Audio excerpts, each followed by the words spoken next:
जब कोई इंसान हद से ज्यादा डेस्परेट होकर किसी के पीछे भागने लगता है तो उसकी कोई वैल्यू नहीं रह जाती। इसलिए जब मुझे पता चला कि जिस स्कूल ब्यूटी ने मुझे 99 टाइम्स रिजेक्ट किया था उसे असल में मुझसे लव एट फर्स्ट साइट हुआ था, लेकिन सिर्फ इसलिए क्योंकि वो अपने पसंद के लड़के से चेस किए जाने वाले प्रोसेस को एंजॉय करना चाहती थी, उसने मुझे बार बार रिजेक्ट किया। ये जानने के बाद मैंने डिसाइड किया कि अब मैं उसे और भाव नहीं दूंगा और मैंने अपने प्रोफेसर को फॉरेन स्टडी एक्सचेंज प्रोग्राम के लिए अप्लाई कर दिया। जाने से पहले मैंने सोचा कि जो खत्म करना है उसे पूरी तरह खत्म कर देना चाहिए, इसलिए मैंने लिन कैन्यू की बर्थडे पार्टी में उससे सारे रिश्ते तोड़ने का प्लान बनाया। लेकिन जब मैं वहां पहुंचा तो बर्थडे पार्टी पहले ही शुरू हो चुकी थी और प्राइवेट रूम के अंदर से जानी पहचानी आवाजें आ रही। लिu चेनचाओ अभी तक लेट कैसे है? कहीं वो कोई सरप्राइज तो प्लान नहीं कर रहा? उसने पहले ही 99 टाइम्स प्रपोज कर दिया है और अब 100 टाइम होने वाला है। लिन कैन्यू, अब तो तुम्हें उसे हाँ कह देना चाहिए ना। हाँ बिल्कुल, तुम भी तो उसे पसंद करती हो। अगर तुमने इस बार भी अपने होने वाले बॉयफ्रेंड को रिजेक्ट किया तो हो सकता है वो सच में भाग जाए। उन लड़कियों की छेड़छाड़ सुनकर लिन कैन्यू बहुत कॉन्फिडेंट लग रही थी। लिu चेनचाओ मुझे बहुत पसंद करता है, वो कहीं नहीं भागेगा। जब वो नेक्स्ट टाइम प्रपोज करेगा तब मैं उसे हाँ कह दूंगी। उसका ये ओवर कॉन्फिडेंट टोन सुनकर मुझे बहुत अजीब लगा। अब कोई नेक्स्ट टाइम नहीं हो। लिन कैन्यू को चेस करने के इन 2 सालों में मैंने अपनी सारी सेल्फ रिस्पेक्ट छोड़ दी थी। मैंने बाकी स्टूडेंट्स के ताने और मजाक को इग्नोर किया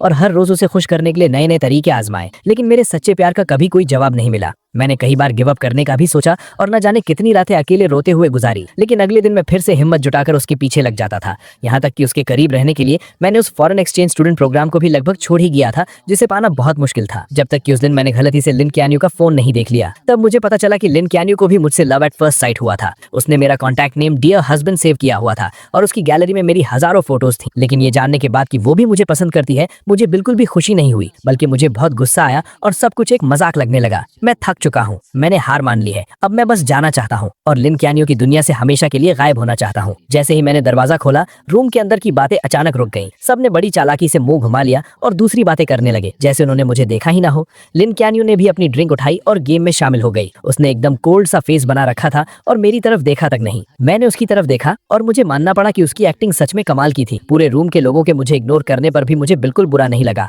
मैं चुपचाप जाकर कॉर्नर की एक खाली सीट पर बैठ गया। अगले 1 घंटे तक सब लोग आपस में बातें करते रहे और मजे करते रहे, लेकिन मैं वहीं बैठकर अकेले अपना फोन चलाता रहा, जैसे कि मैं वहां हूं ही नहीं। पहले जब भी लिन कैन्यू सामने आती थी तो मैं किसी भी तरह उसके पास जाने का मौका ढूंढता था और उसका अटेंशन पाने के लिए अलग अलग टॉपिक्स पर बात करता था। इस बर्थडे पार्टी के लिए भी मैंने उसे बहुत मनाया था और कई लोगों से सिफारिश करवाई थी, तब जाकर उसने मुझे इन्वाइट किया था। नॉर्मली जो चीज इतनी मुश्किल से मिले उसकी ज्यादा कदर होनी चाहिए, लेकिन मेरा ये रिलैक्स्ड एटीट्यूड देखकर ऐसा लग रहा था जैसे मुझे उसके बर्थडे की कोई परवाह ही नहीं। मेरा ये पहले से एकदम अलग और कोल्ड बिहेवियर देखकर लिन कैन्यू आखिरकार खुद को रोक नहीं पाई और उसने छुप छुप कर मुझे कई बार देखा। बर्थडे सॉन्ग गाने और केक काटने के बाद जल्द ही गिफ्ट देने का टाइम आ गया। मैंने सबका वेट की कि सब अपने गिफ्ट्स दे दें। फिर मैं आराम से खड़ा हुआ और अपने बैग से कैलेंडर निकाल कर उसे दे दिया। वहां मौजूद सभी लोग हैरानी से मुझे देखने लगे, क्योंकि वो कैलेंडर बस एक हाथ के साइज का था और उसमें सिर्फ 30 पेजेस थे। वो देखने में बहुत ही सस्ता लग रहा था। मुझे फर्क नहीं पड़ा कि बाकी लोग क्या सोच रहे हैं। मैंने बस लिन कैन्यू की तरफ देखा और आराम से कहा, लिन कैन्यू, आज से तुम हर दिन इसका एक पेज फाड़ना। जब तुम आखिरी पेज पर पहुंचोगी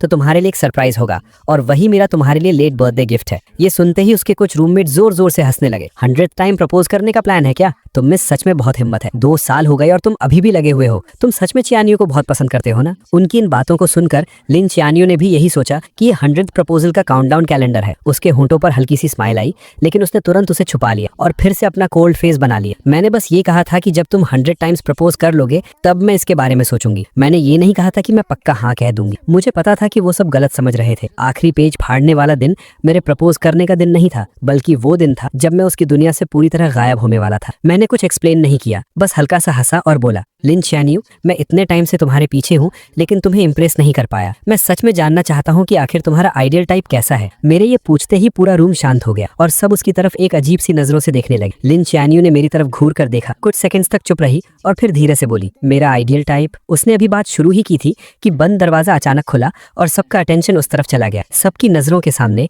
जू यानशु एक बहुत ही ब्यूटीफुली पैक्ड बॉक्स लेकर अंदर आई। लिन कैन्यू के चेहरे पर एक प्यारी सी स्माइल आ गई। Happy birthday कैन्यू। लिन कैन्यू की नजरें इस विश के साथ जू यानशु पर टिक गई। उसने अपनी उंगलियों से धीरे से टेबल को नॉक किया और अपनी अधूरी बात पूरी करते हुए बोली, मेरा आइडियल टाइप बेशक एक चेयरफुल और क्लीन लुक वाला हैंडसम गाय है। दरवाजे से अंदर आते ही ऐसी बातें सुनकर जू यानशु के चेहरे पर खुशी आ गई। वो जल्दी से उसके पास गई, अपना केयरफुली प्रिपेयर्ड गिफ्ट उसे दिया और उसे वहीं पर ओपन करने की जिद करने लगी। पल भर में ही सबका ध्यान भटक गया और किसी ने उस टॉपिक पर आगे बात नहीं की। उन दोनों को लोगों से घिरा हुआ देखकर मैंने कोई उदासी नहीं दिखाई, बल्कि मैं बहुत ही कामली वापस अपनी जगह पर जाकर बैठ गया। पूरी रात लिन कैन्यू जहां भी गई गई, जू यानशु हमेशा उसके साथ रही। वो दोनों हंस बोल रहे थे, एक दूसरे की ड्रिंक्स शेयर कर रहे थे और एक ही केक का पीस खा रहे थे। मैं चुपचाप उनकी ये क्लोजनेस देखता रहा और मेरे दिमाग में कई पुरानी यादें ताज़ा हो गई। हालांकि लिन चियान्यू किंगडा की स्कूल ब्यूटी है और उसके बहुत चाहने वाले हैं, लेकिन वो हमेशा लड़कों से दूर ही रहती है। उसका इकलौता एक्सेप्शन जू यानशु है, जिसके साथ वो बचपन से बड़ी हुई है। वो उसके बिखरे बालों को सेट करती है, क्लासेस में उसके साथ बैठती है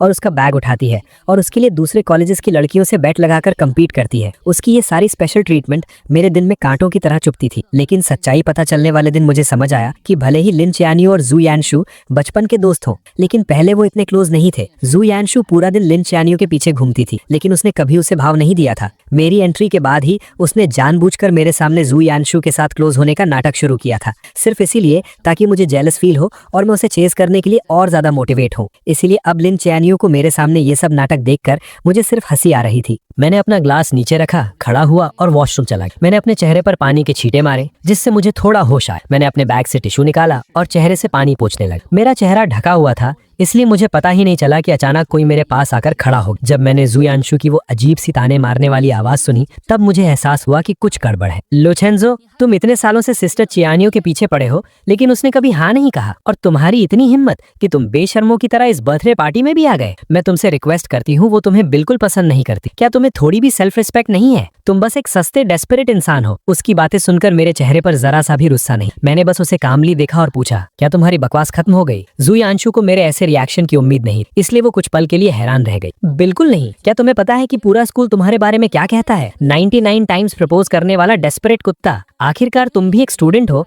क्या तुम्हें अपनी इज्जत की कोई परवाह नहीं है? कोई भी देखकर बता सकता है कि सिस्टर चियान्यू मुझे पसंद करती है। तुम अपनी ये अंधी आंखें खोलकर क्यों नहीं देखते? उसका ये बदतमीजी भरा रवैया देखकर भी मुझे कोई फर्क नहीं पड़ा। मैंने बस अपनी नजरें उससे हटाकर उसके पीछे की तरफ कर ली और कहा, इससे पहले कि तुम और गालियां दो, अपने पीछे देख लो। मेरी नजर का पीछा करते हुए जू यानशु अजीब सा मुंह बनाकर पीछे मुड़ी और सामने दरवाजे के बाहर लिन चियान्यू खड़ी थी। ऐसा लग रहा था कि वो काफी देर से वहां खड़ी थी और शायद उसने अभी अभी जो कुछ हुआ वो सब देख लिया था। ये सोचते ही जू यानशु अचानक घबरा गई। उसके चेहरे पर तुरंत वो बेचारी और मासूम सी एक्टिंग वापस आ गई और उसका सारा एटीट्यूड गायब हो गया। वो जल्दी से उसके पास गई, उसका हाथ पकड़ा और घबराते हुए एक्सप्लेन करने लगी, सिस्टर चियान्यू, आपने जो देखा वैसा कुछ नहीं है। ये लूचेंजू था। पहले इसी ने मुझे परेशान किया, लेकिन लिन चियान्यू को जैसे कोई फर्क नहीं पड़ा। उसने अपनी आंखों से जू यानशु को मुझे बेइज्जत करते देखा था, फिर भी उसने ऐसे बिहेव किया जैसे उसने कुछ देखा ही ना हो। उसने मेरी तरफ एक नजर देखा, फिर अपनी जैकेट उतारकर जू यानशु को पहना दी। बाहर बहुत हवा है, तुमने इतने कम कपड़े पहने हैं, कहीं तुम्हें ठंड न लग जाए। ये कहते हुए उसने उसका हाथ पकड़ा और वापस प्राइवेट रूम की तरफ मुड़ गए। जू यानशु ने भी इस रिएक्शन की उम्मीद नहीं की। ये देखकर कि लिन चियान्यू को मेरे बेइज्जत होने से कोई फर्क नहीं पड़ा, जू यानशु का कॉन्फिडेंस और बढ़ गया। उसने बहुत प्राउडली पीछे मुड़कर मेरी तरफ देखा और मुझे एक मजाक उड़ाने वाली स्माइल दी। मेरा सिर नीचे था, इसलिए मैंने जू यानशु का वो ताना नहीं देखा। मैंने गीले टिश्यू को मोड़कर डस्टबिन में फेंका और मुड़कर सीढ़ियों से नीचे चला। सीढ़ियां एकदम शांत थी, सिर्फ मेरे कदमों की आवाज आ। उस अंधेरे में जो कुछ भी अभी हुआ वो मेरे दिमाग में घूमने लगा और मेरे होठों पर एक हल्की सी हंसी आ। जब वो जू यानशु को जैकेट पहना रही थी तो उसकी नजरें साफ तौर पर मुझ पर टिकी थी, जबकि उसके मुंह से जू यानशु की फिक्र वाले वर्ड्स निकल रहे थे। मुझे मानना पड़ेगा, उसकी एक्टिंग स्किल्स सच में कमाल।